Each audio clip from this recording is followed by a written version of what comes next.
그리하여 각각의 피해자가 한 명 이상의 새로운 피해자를 감염시킨다면 첫 번째 숙주가 재수없게 죽더라도 콜레라균은 무사히 전파될 수 있다. 인간과 병원체 사이에 격화되는 진화적 경쟁 관계. 병원균 쪽의 이해관계를 중립적으로 살펴보는 일은 그 정도로 해두자. 이제 우리 자신의 이기적인 이해관계, 즉 우리가 건강하게 잘 살기 위해서 저 못된 병원균들을 죽여 없애는 문제로 돌아가자.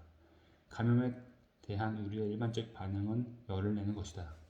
발열에 대해서도 우리는 흔히 질병의 증상이라고만 생각한다. 마치 아무런 기능도 없이 불가피하게 일어나는 현상이라는 듯이 말이다. 그러나 우리 체온은 유전적으로 조절되며 결코 아무렇게나 변하지 않는다. 세균 중에는 우리 몸보다 열에 더 예민한 것들도 있다.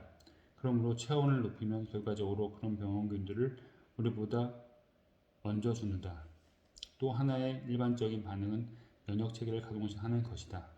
백혈구를 비롯한 우리의 세포들은 외부에서 침입한 세균들을 능동적으로 찾아내 죽인다.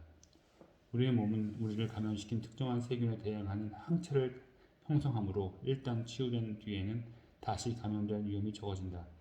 물론 경험으로 알듯이 인플루엔자나 보통 감기 따위의 질병에 대한 우리의 저항력은 일시적인 것에 불과해서 결국 다시 그 병에 걸릴 수도 있지만 홍역, 볼거리, 풍진, 발기렛 그리고 지금은 정복된 천연두 등의 다른 질병 등에 대해서는 단 한 번 감염으로 자극을 받아서 생긴 항체가 평생 면역성을 준다. 바로 이것이 예방접종의 원리다. 죽거나 약화된 균종을 접종함으로써 질병을 실제로 경험하지 않고도 항체 생성을 자극하는 것이다. 그러나 일부 영리한 세균들은 인간의 면역성을 굴복하지 않는다. 어떤 세균은 우리의 항체가 인식하는 세균의 분자 구조를 분열시키는 속임수를 쓴다. 가령 인플루엔자는 새로운 균종을 진화하거나 재생해서 항원을 변화시키기 때문에 설령 2년 전 인플루엔자에 걸렸던 사람이라도 올해 새로 나타난 다른 균종으로부터 안전할 수 없다. 말라리아와 수면병은 항원을 빠르게 변화시킬 수 있어서 더욱 골치 아픈 녀석들이다. 그러나 그 중에서도 가장 골치 아픈 것은 바로 에이즈다. 이 병원균은 한 환자의 몸속에서도 계속 새로운 항원을 진화시키기 때문에 결국 그 환자의 면역체계를 압도해버린다. 인간의 가장 느린 방어 반응은 자연 선택에 따른 반응이다. 이것은 한 세대에서 다음 세대로 넘어갈 때 인간의 유전자 빈도를 변화시킨다. 어떤 질병이든 대개 남들보다 유전적으로 저항력이 더 큰 사람이 있게 마련이다. 어떤 전염병이 유행할 때 그 특정 세균에 저항하는 유전자를 가진 사람들은 그렇지 못한 사람들에 비해 생존 가능성이 높다. 따라서 역사적으로 특정 병원체에 자주 노출된 인구 집단에서는 그 병에 저항하는 유전자를 가진 개체의 비율이 높아질 수밖에 없다. 그 유전자를 갖지 못한 불행한 사람들은 생존하여 후손에게 자기 유전자를 물려줄 가능성이 낮기 때문이다. 여러분은 그렇다고 해서 위로가 될까 하고 생각할 것이다. 물론 이러한 진화적 반응은 유전적으로 어떤 질병에 취약해서 당장 죽어가는 개인에게는 아무런 도움도 되지 못한다. 그러나 한 집단 전체를 본다면 이 반응 덕분에 그만큼 그 병원체로부터 안전해지는 것이다. 이 같은 유전적 방어 작용의 예는 아프리카 흑인, 아슈케나지 유대인, 독일, 폴란드, 러시아계 유대인으로 세계 유대인의 80%를 차지한다. 북유럽인은 각각 말라리아, 결핵, 세균성 설사병으로서 보호해주는 물론 대가가 따르지만 겸사적혈구 유전자, 겸상적혈구성 빈혈을 일으킨다. 테이, 삭스병 유전자, 혈내장 가족성 백치를 만든다. 낭포성 섬유증 유전자 등에서 찾아볼 수 있다. 인간이 어떤 생명체의 상호작용을 할 때 대개는 서로 안전하다. 가령 벌새의 경우 인간도 벌새도 병들지는 않는다. 인간과 벌새는 서로에 대한 방어 능력을 진화할 필요가 없었다. 이와 같은 평화적인 관계가 유지될 수 있었던 것은 벌새들이 우리에게 의존해 새끼를 퍼뜨리거나 인간의 몸을 먹이로 이용하지 않기 때문이다. 벌새들은 꿀과 곤충을 먹도록 진화되었고 스스로 날개를 움직여 이런 먹이를 찾는다. 그러나 새끼는 인간의 몸속 영양분을 섭취하도록 되었으며 피해자가 죽거나 저항할 때 새로운 피해자 몸으로 날아갈 수 있는 날개를 갖지 못했다. 그래서 많은 병원균은 피해자에게서 피해자로 옮겨가는 여러 가지 방법을 진화시켜야 했다. 이러한 수법 중에서 인간이 흔히 질병의 증상으로 경험하는 것들이 많다.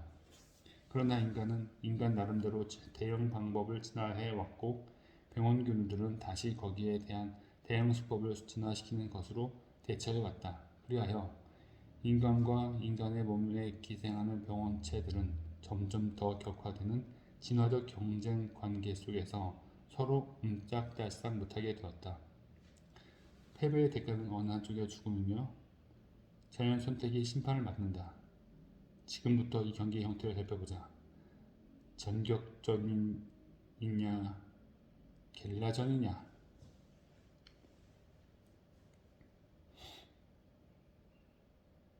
대중성 질병의 공통된 감염 특성. 어느 한 지역에서 특정 전염병에 걸린 환자들의 수를 헤아리면서 그 숫자가 시간적으로 어떻게 달라지는지를 관찰한다고 가정해보자. 그 결과는 질병에 따라 크게 다를 것이다. 가령 말라리아나 십이장충의 경우 감염 지역에서는 어느 달을 보더라도 새로운 환자들이 계속 나타날 것이다. 그러나 이른바 유행병의 경우에는 오랫동안 환자가 전혀 없다가 한꺼번에 많은 환자가 나타나고 다시 환자가 없는 기간이 한동안 이어질 것이다. 이러한 유행병 중에서도 우리 대부분이 경험하는 낯익은 질병은 바로 인플루엔자다. 이 병은 이따금 우리에게 찾아오지만 특히 괴로운 해가 있게 마련이다.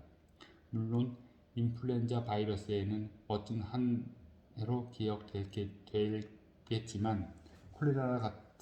콜레라의 경우는 그 간격이 더 넓다.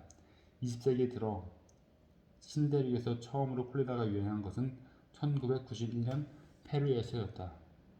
오늘날에도 인플루엔자나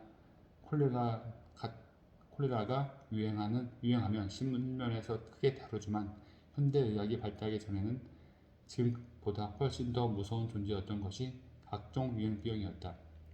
인류 역사상 가장 지독했던 유행병인 제1차 세계대전이 끝날 무렵 2,100만 명을 죽음으로 몰아넣은 인플루엔자였다.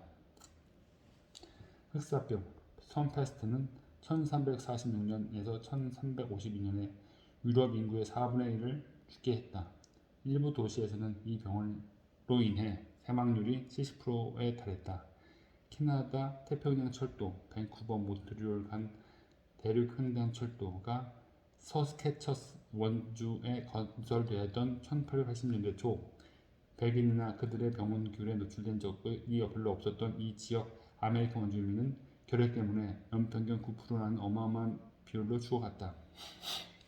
환자가 꾸준히 조금씩 나타나지 않고 이따금 유행보로 찾아오는 전염병은 몇 가지 공통된 특징을 가지고 있다. 첫째, 이 질병들은 감염된 환자 한 사람에서 그 부분이 건강한 사람들에게로 비교적 신속하게 효율적으로 전파가 되어 단기간에 전체 인구가 질병에 노출된다. 둘째, 급성병이므로 단기간에 죽거나 완치된다. 셋째, 기분 좋게 회복되는 사람들에게는 항체가 형성되어 면역성이 생기므로 그때부터 꽤 오랫동안, 경우에 따라서는 평생 그 질병이 재발하지 않는다. 마지막으로 이 질병들을 대체로 인간에게만 발생한다. 유행병을 일으키는 세균들은 대개 토양이나 다른 동물의 몸속에서는 살 수 없기 때문이다. 소화기의 급성 유행병으로 우리에게 낯익은 홍역, 풍진, 볼거리, 천연두 등도 이 네 가지 특성을 모두 가지고 있다. 이 네 가지 특성을 갖추어졌을 때 유행성 질병이 일어나는 까닭은 쉽게 이해할 수 있다. 질병의 유행 과정은 단순해 본다면 다음과 같다. 먼저 세균이 신속하게 전파되고 증상도 신속하게 진행된다는 것은 금방 한 지역의 인구 집단 전체가 모두 감염되어 그로부터 얼마 안 되어 죽거나 아니면 회복되어 면역성을 갖게 된다는 뜻이다. 그러므로 살아있는 사람들 중에서 감염되지 않았던 사람은 아무도 없다. 그런데 세균은 살아있는 사람의 체내에서만 생존할 수 있기 때문에 이 전염병은 당분간, 즉 새로운 아기들이 태어나서 취약 연령에 도달할 때까지, 그리고 외부에서 감염된 사람이 들어오면서 다시 유행하기 시작할 때까지 자취를 감춘다. 이 같은 질병들이 유행병으로 발생하는 과정에 대해서는 대서양의 페로 제도에서 유행한 홍역의 역사가 보존적인 사례라고 할 수 있다. 페로 제도에서는 1781년 홍역이 극심하게 유행했다가 사라지는 한 동안은 전혀 발병하지 않았는데 1846년에 감염된 목수 한 명이 덴마크에 출항한 배를 타고 도착하면서 다시 유행하기 시작했다. 그로부터 3개월 사이에 페로 제도의 전체 인구 7,782명가 홍역에 걸려 죽거나 회복되었으며 홍역 바이러스가 다시 소멸하여 다음 유행기까지 자취를 감추었다. 연구 결과에 따르면 홍역은 인구 50만 명 이하인 집단에서는 소멸하기 쉽다. 인구가 그보다 많아야만 질병이 한 지역에서 다른 지역으로 옮겨 다닐 수 있고 원래 감염 지역으로 돌아가기에 충분한 수의 아이들이 새로 태어날 때까지 그곳에서 버틸 수 있기 때문이다. 페로 제도의 홍역에서 나타난 현상은 우리에게 낯익은 전 세계의 각종 급성 전염병에도 똑같이 나타난다. 이 전염병들은 인구가 충분히 많고 밀집되어 있어야만 지속될 수 있다. 즉, 감염시킬 새로운 아이들이 적당한 시기에 충분히 확보되지 않으면 소멸하고 마는 것이다. 그래서 홍역이나 그 비슷한 질병들을 일컬어 대중성 질병이라고 한다. 소규모 인구 집단은 질병에 취약하다. 출협체질민이나 화전민의 소규모 무리 사회에서는 당연히 대중성 질병이 존속할 수 없었다. 가령 근대에 와서 아마존 간디언이나 태평양의 도서 주민들에게 닥친 비극에서도 확인할 수 있듯이 방문객 한 사람이 외부에서 들여온 유행병 때문에 작은 부족 전체가 거의 전멸할 수도 있다. 그 부족에는 그 세균에 대한 항체를 가진 사람이 아무도 없기 때문이다. 1902년 겨울에 포경선 액티브호의 한 선원 때문에 이질이 유행하면서 세들러 뮤트족 에스키모 56명 중 51명이 죽고 만 경우가 일환이다. 이들은 캐나다 북부 지방의 사우스템프턴 섬에서 매우 고립된 생활을 하고 있었다. 홍역을 비롯한 몇 가지 소아병은 어린이보다 어른들에게 더 치명적이며 소부족에 속한 성인들은 모두 이들 질병에 취약하다. 그와 대조적으로 현대 미국인은 성인이 되어 홍역에 걸리는 경우가 드물다. 대부분 어린 시절에 이미 홍역을 앓았거나 백신 주사를 맞았기 때문이다. 소부족의 대다수 인구를 죽인 뒤에는 유행병도 사라진다.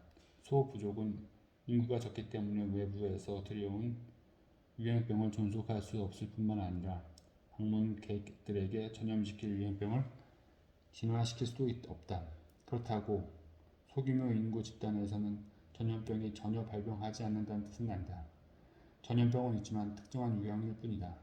어떤 질병을 일으키는 세균은 동물의 몸이나 토양 속에서도 살 수 있어서 소멸되지 않고 언제든 사람을 감염시킬 수 있다. 예를 들어 황열 바이러스는 아프리카의 야생 원숭이가 옮긴다. 이 원숭이들은 언제든 아프리카의 시골 사람들을 감염시킬 수 있었고 그 사람들은 대서양의 노예 무역으로 다시 신대륙의 원숭이들과 사람들을 감염시켰다.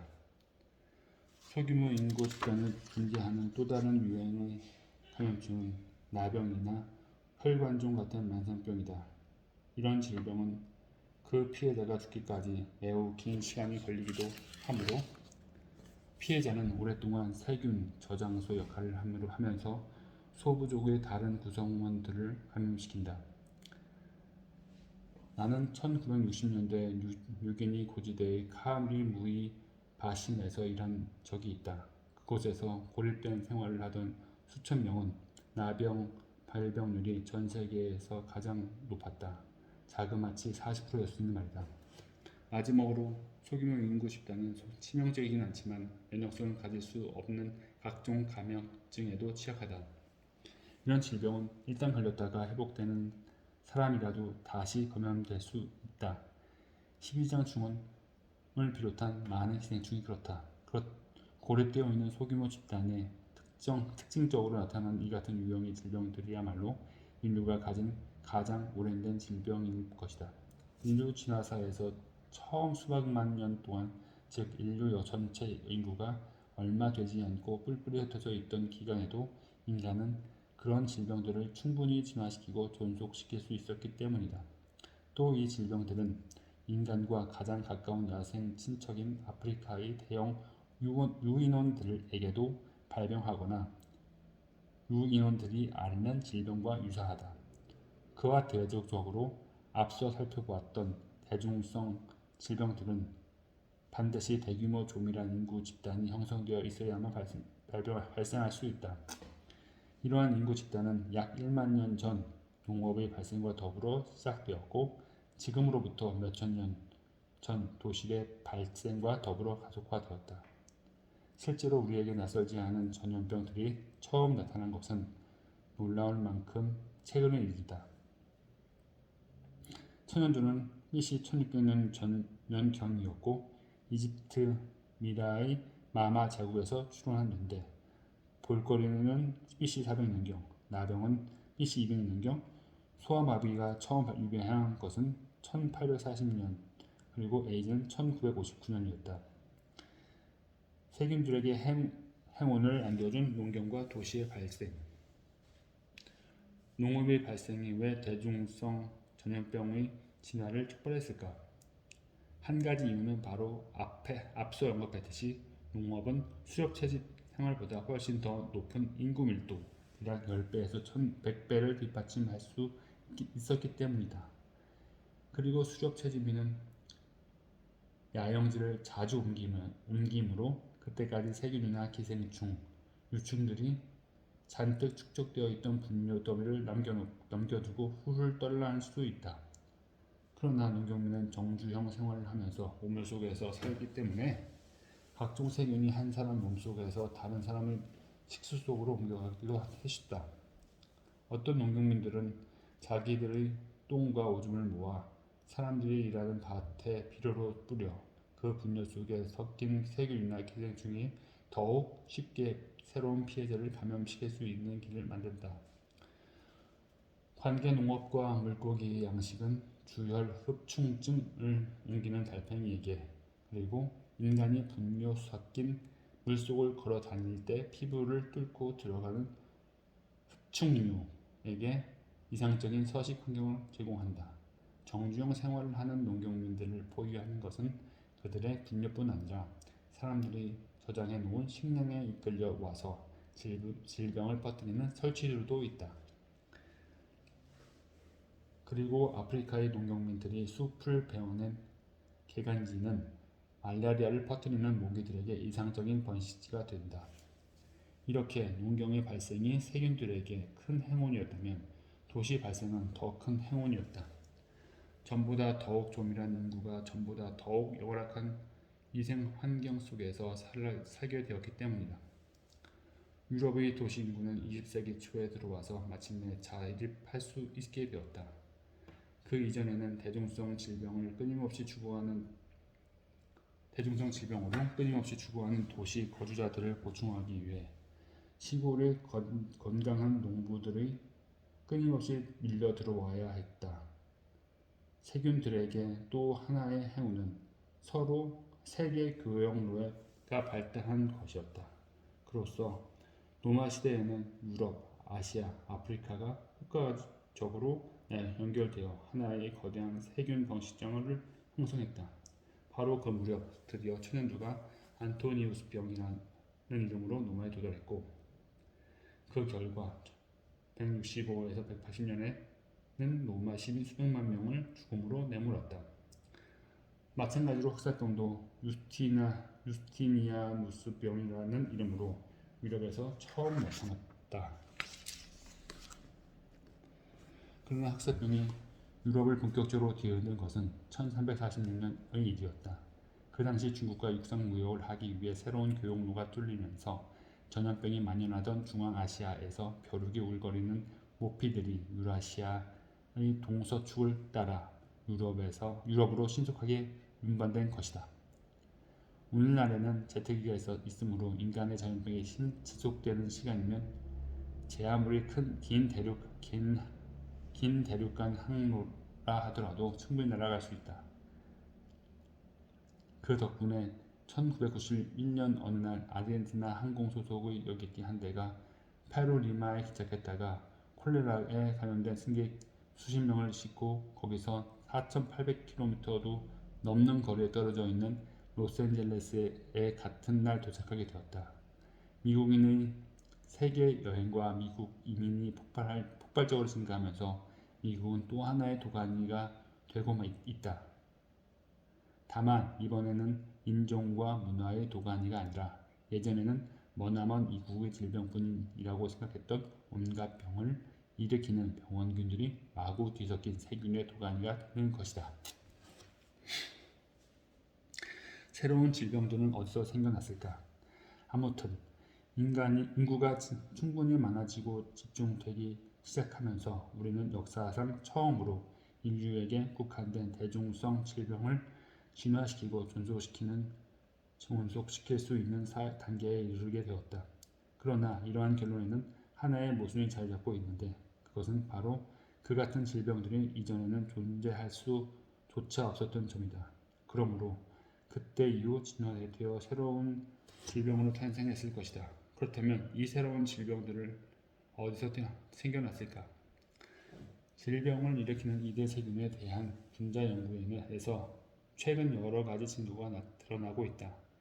인간에게 질병을 일으키는 많은 세균에 대한 분자 생물학자들은 이제 각 세균의 가장 가까운 친척들을 확인할 수 있게 되었다.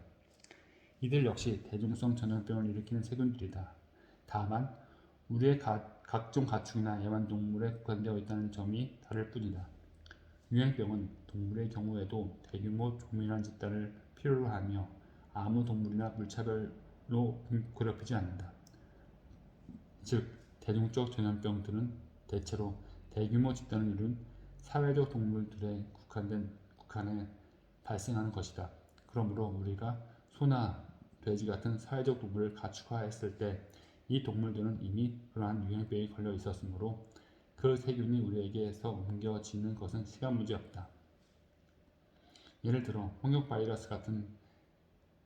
바이러스에 가장 가까운 것은 우역을 일으키는 바이러스다. 이 지독한 유행병은 소를 비롯해 많은 야생 단추 포유를 감염시키지만 인간은 우역에 걸리지 않는다.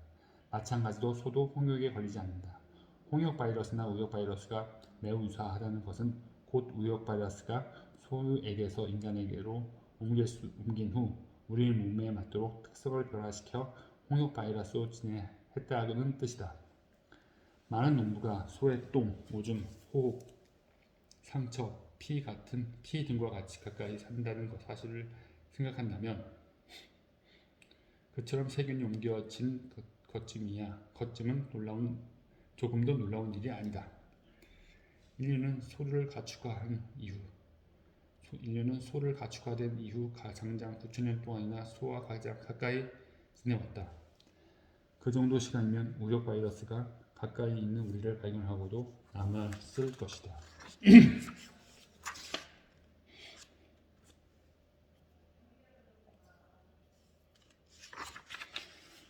11-1에서 볼 수 있듯이 우리에게 낯익은 다른 전염병들도 거슬러 올라가 보면 그처럼 동물 친구들의 질병과 관련이 있다.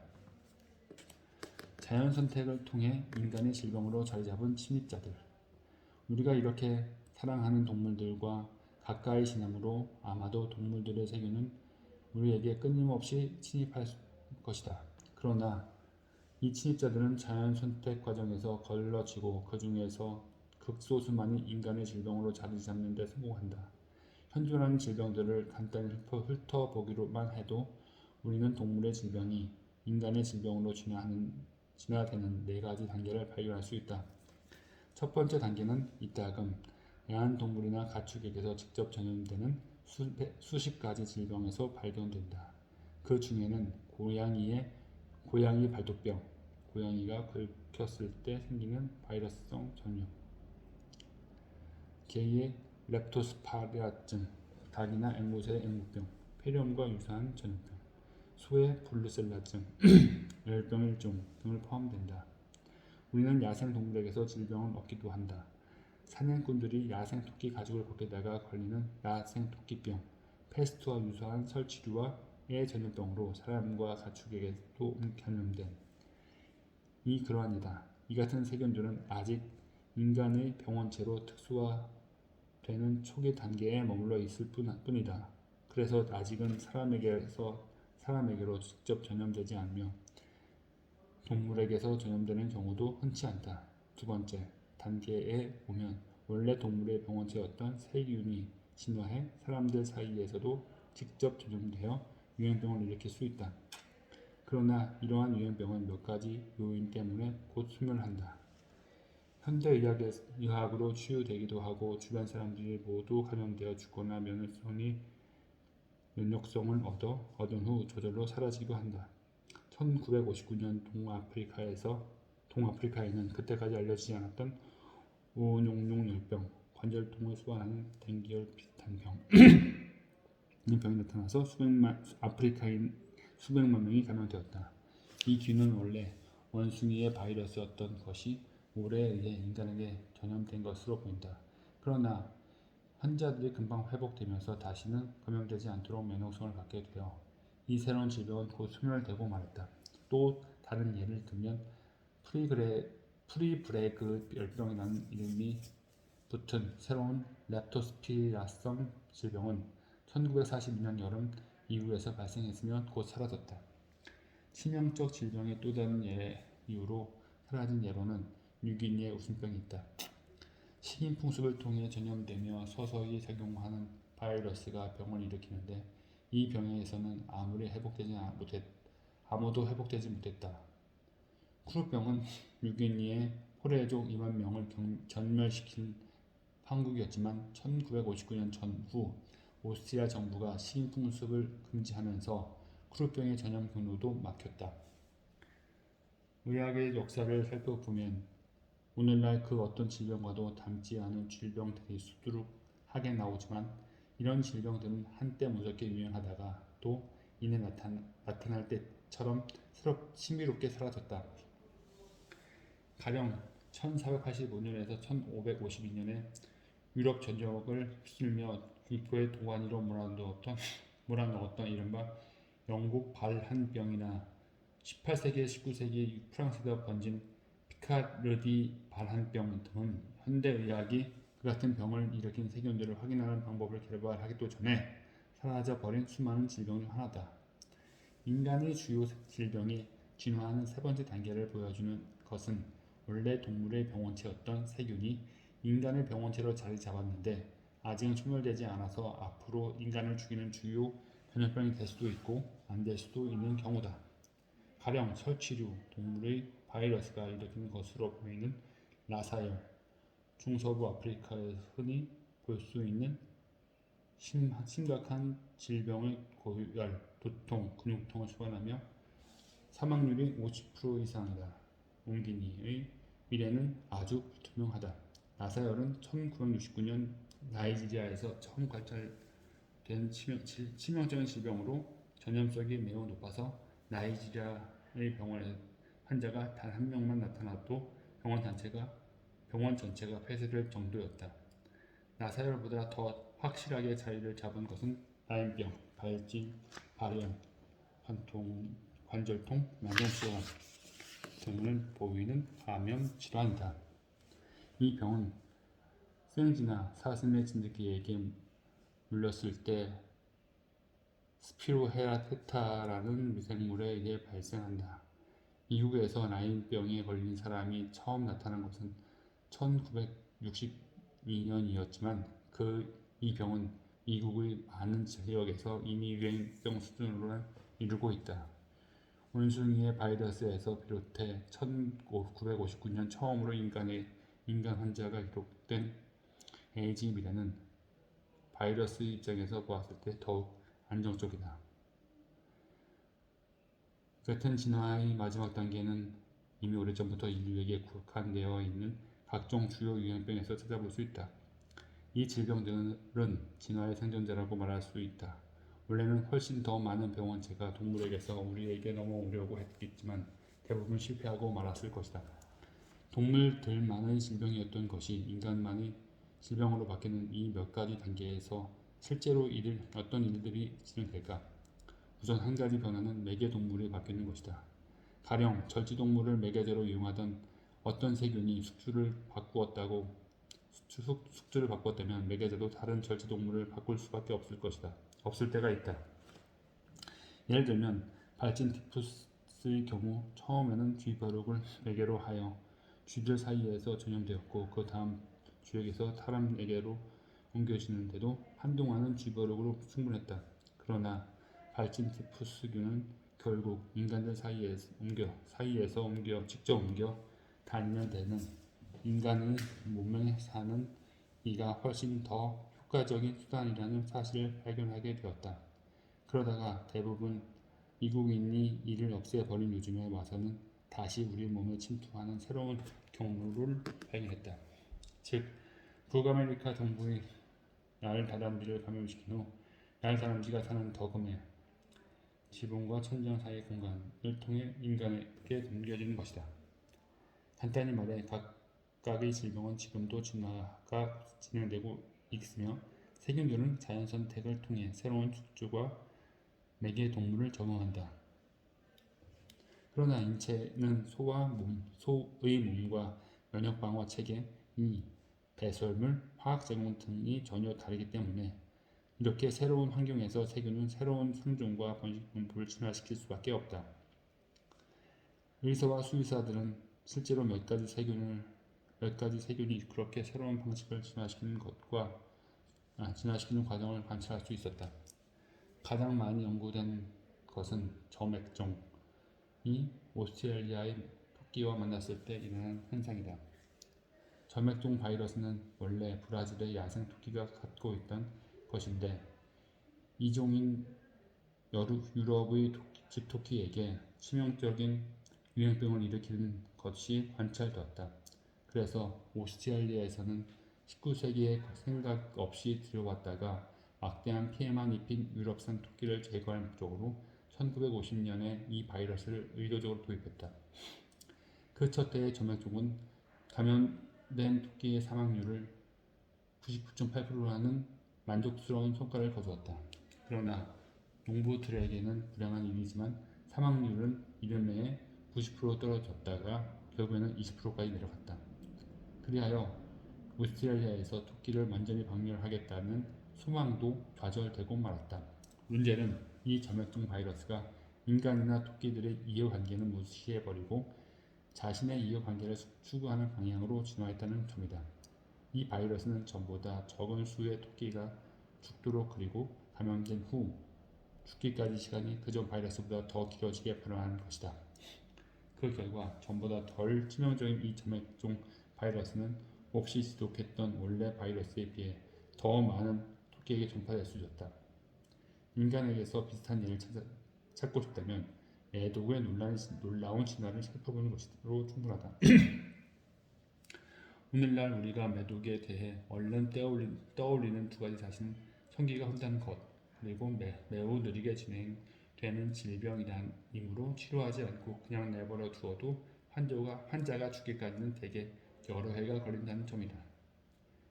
그러나 유럽에서 매독이 처음으로 명확하게 기록된 1495년에는 대부분 농포가 머리에서 무릎까지 온몸에 퍼졌고 얼굴에서는 살점이 떨어져 나갔으며 환자들은 불과 몇 개월 사이에 죽음을 맞이했다. 그러다가 1546년에는 이미 오늘날 우리가 잘 알고 있는 증상들을 나타내는 질병으로 진화되어 있었다.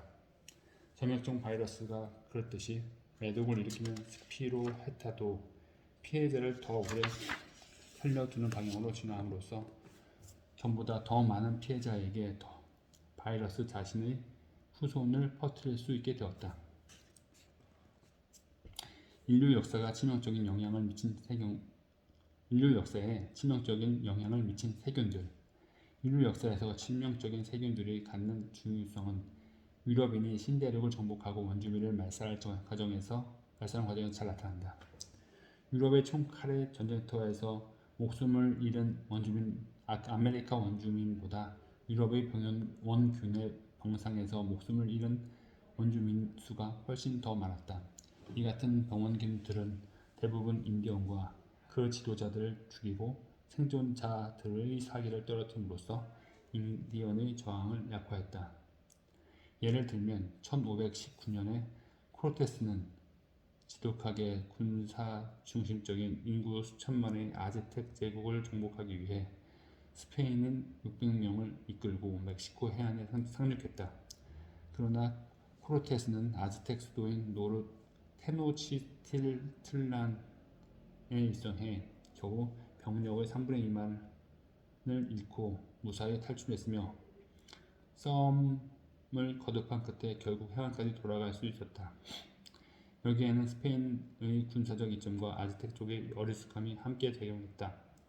그러나 코르테스가 다시 쳐들어왔을 때 아즈테기는 더 이상 그렇게 어리숙하지 않았고 몹시 격렬하게 싸움을 벌였다.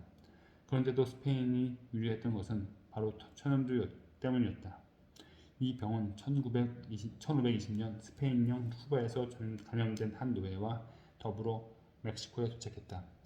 그때 시작된 유행병은 거의 절반에 가까운 아즈텍 쪽을 몰살시켰으며 그 속에는 후이틀라흐악 아즈텍 황제도 포함되어 있었다. 마치 스페인은 무적임을 알리려는 듯 스페인인은 내버려 두고 인디언만 골라 죽이는 이 수수께끼의 질병 때문에 아즈텍 생존자들은 사기가 크게 떨어졌다. 그리하여 처음에는 약 2천만에 달했던 멕시코 인구가 1618년에 이르렀을 때 약 160만으로 곤두박질 치고 말았다. 1131년 피사로가 168명을 거느리고 수백만 인구의 잉카 제국을 정복하기 위해 페루 해안에 상륙했을 때도 그와 같은 무시무시한 행운이 따랐다. 물론 피사로에게는 행운이었고 잉카족에게는 불운이었지만 이미 1526년경에 육로로 들어온 천연두가 우아이나 카파크와 그의 후계자를 포함해 잉카족 인구 대부분을 몰살한 것이다. 3장에서 이미 보았듯이 재의 문제로 우아이나 카파크의 다른 두 아들 아타왈파와 우아스카르가 내전을 벌인 틈을 타서 피사로는 분열된 잉카족을 쉽게 정복할 수 있었다. 1492년 당시 신대륙에서 가장 인구가 많았던 사회를 생각하면 대개 아즈텍족과 잉카족만 떠올리기 쉽다. 북아메리카에도 인구가 많은 인디언 사회가 존재했다는 사실을 잊었기 때문이다. 그곳은 논리적으로 생각해도 가장 그럴듯한 지역, 즉 오늘날 최고 농경지가 펼쳐져 있는 미시시피강 유역이다. 그러나 이 지역의 경우에는 그곳의 사회들이 붕괴되기까지 정복자들이 한 일은 아무것도 없었다. 그 대신 한 발 앞서 전파된 유라시아 병원균이 모든 일을 해치웠다. 1540년 에르난도 데 소토는 미국 동남부에 진출한 최초의 유럽인 정복자가 되었다. 당시 그가 지나간 인디언 마을들은 주민들이 유행병으로 전멸해 이미 2년 전부터 텅 비어 있었다. 그 유행병들은 해안에 찾아온 스페인에게서 전염된 해안 지방 인디언들로부터 퍼진 것들이었다. 스페인의 세균이 오히려 스페인보다 더 먼저 내륙으로 진출한 것이다. 그럼에도 데소토는 미시시피강 하류 쪽에서 인구가 조민한 여러 인디언 마을을 발견할 수 있었다. 그의 탐험이 끝난 후 유럽인이 다시 미시시피강 유역에 진입한 것은 그로부터 한참 뒤의 일이었지만 유라시아 세균들은 이미 북아메리카에 뿌리내리고 계속 전파되었다. 미시시피강 하류에 다시 나타난 유럽인은 1600년대 만엽의 프랑스 정착민들이었다. 그때 이미 인디언의 큰 마을들은 거의 대부분 사라지고 없었고 그들이 남긴 흔적이라고는 미시시피강 유역 여기저기에 있던 거대한 뚝뿐이었다. 최근에 와서야 비로소 우리는 콜럼버스가 신대륙에 도착할 무렵까지만 하더라도 그렇게 뚝을 쌓았던 많은 사회가 대체로 멀쩡하게 남아 있었다는 것, 그리고 1492년에 유럽인이 세계적으로 미시시피강 유역을 답사하기 전까지의 기간에 아마도 질병으로 그 사회들이 붕괴하였다는 것을 알게 되었다. 내가 어렸을 때만 해도 미국 어린이들은 원래 북아메리카에는 인디언이 100만 명 가량 밖에 없었다고 배웠다.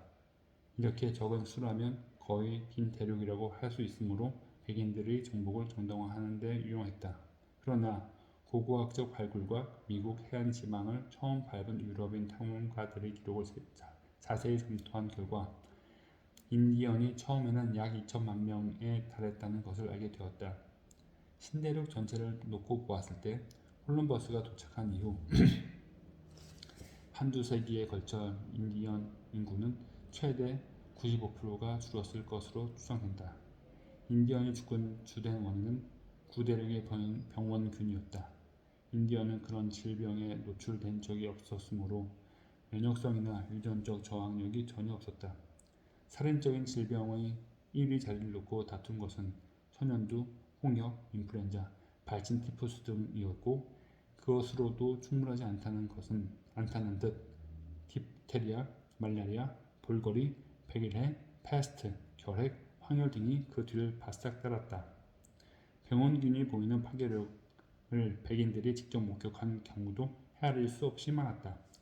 1837년 대평양원에서 가장 정교한 문화를 가지고 있던 안단족 인디언은 세인트 루이스에서 미주리 강을 타고 거슬러 올라온 징기스 한적 때문에 천년두에 걸렸다. 만단족의 한 마을을 불과 몇 주 사이에 인구가 2,000명에서 40명으로 곤두박질 쳤다. 신대륙에 뿌리 내린 구대륙의 전염병. 이렇게 신대륙에 새로 뿌리 내린 구대륙의 주요 전염병은 수십 종이나 된다. 그러나 남북 아메리카에서 유럽으로 건너간 살인적인 주요 질병은 단 한 종도 없는 듯하다. 유일한 예외가 있다면 매족이겠지만 이 질병의 발원지는 아직 논쟁 대상으로 남아있다. 대규모의 조밀한 인구 집단은 곧 대중성 전염병이 진화되기 위한 선행 조건이라는 점을 감안한다면 이렇게 일방적이었던 병원균의 교환은 더욱 충격적이다. 콜럼버스 이전의 신대륙 인구를 재평가한 최근 수치가 정확하다면 그것은 동시대 유라시아 인구와 비교해도 큰 차이가 나지 않는다. 테노치티틀란 같은 일부 신대륙 도시들은 그 당시 세계적으로 가장 인구가 많은 도시에 속했다. 그런데 왜 테노치티틀란에는 스페인인을 기다리는 무서운 병원들이 없었을까? 한 가지 요인으로 볼 수 있는 것은 신대륙에서 조밀한 인구 집단이 발생하기 시작한 시기가 구대륙에서보다 다소 늦었다는 점이다. 그리고 또 하나, 안데스, 중앙아메리카, 미시시피강 유역처럼 아메리카 대륙에서 인구가 가장 조밀했던 새 중심지는 로마 시대의 유럽, 북아프리카, 인도, 중국처럼 정기적으로 신속한 교역으로 하나의 거대한 세균 번식장으로 연결되지 못했다는 점이다. 그러나 이것만으로는 신대륙에서 치명적인 대중성 유행병이 아예 발생하지도 않은 이유를 설명하기 어렵다. 1000년 전 죽은 한 페루 인디언의 미라에서 결핵 DNA가 발견되었다고 보고된 적은 있지만 이때 사용했던 확인 방법으로는 인간의 결핵과 야생동물에게서 만연되어 있는 가까운 관계의 병원체를 구별할 수가 없다. 남북 아메리카에서 치명적인 대중성 유행병이 발생하지 못한 주된 원인은 간단한 질문 하나만 던져보면 저절로 분명해진다. 과연 어떤 세균에서 그러한 질병이 진화될 수 있었을까? 앞서 우리는 유라시아의 대중성 질병들이 바로 유라시아의 가축화된 군거 동물이 가칭인 각종 질병에서 진화했음을 확인했다. 그런데 유라시아에는 그런 동물들이 많이 존재했지만 남북 아메리카에서는 종류를 막론하고 동물을 5종밖에 가축화하지 못했다. 멕시코와 미국 서남부의 칠면조, 안데스의 라마 알파카와 기니피그, 열대야 남아메리카의 사양류 오리 그리고 남북 아메리카의 전역의 개가 전부였다. 이처럼 신대륙의 가축은 극소수에 불과한 것은 애당초 가축화할 만한 야생동물이 소수였기 때문이라는 사실도 앞서 확인했다. 남북 아메리카의 대형 야생 포유류는 지금부터 약 1만 3천 년 전인 세종빙하기 말기에 80%가량이 멸종했다. 그리고 아메리카 원주민의 손에 들어온 가축 몇 종만으로도 소나 돼지에 비하여 대중성 질병의 공급원이 될 가능성이 별로 없었다. 사냥물 오리와 칠면조는 거대한 무리를 이루고 살지 않으며 가령 새끼 양처럼 마구 안아주고 싶어서 우리가 신체 접촉을 많이 하는 정도 아니다. 기니피그는 샤가스병, 흡혈곤충에 의해 전파되는 라틴 아메리카의 풍토병이나 리슈마니아증, 트림파노소마의 일종인 리슈마니아의 감염증 같은 트리파노소마 감염증을 우리에게 전했을지도 모르지만 확실하진 않다. 얼핏 보았을 때 가장 놀라운 사실은 라마 또는 알파카에게서 얻은 인간 전염병이 하나도 없다는 점인데 이 동물들은 유라시아의 가축과 비슷해 보이기 때문이다.